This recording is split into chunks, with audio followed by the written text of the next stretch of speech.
Bupati Pidi Roni Ahmad alias Abu Syik kembali menjadi topik bahasan penduduk dunia maya. Kali ini, Abu Syik terekam video sedang menyiramkan air ke atas tanah yang menguburkan badan seseorang.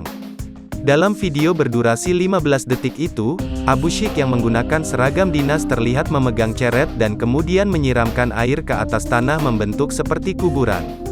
Hanya kepala yang tak terkubur, sekaligus menjadi petunjuk bahwa orang yang ditimbun tanah berwarna kemerahan itu adalah seorang pria. Terjadi dialog singkat antara Abu Syik, pria yang dikubur, dan seseorang pria lain di belakang Abu Syik.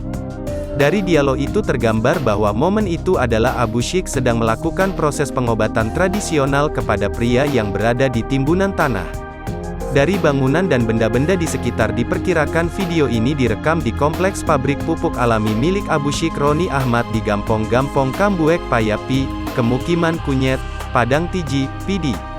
Namun belum diketahui kapan dan dalam rangka apa video ini direkam.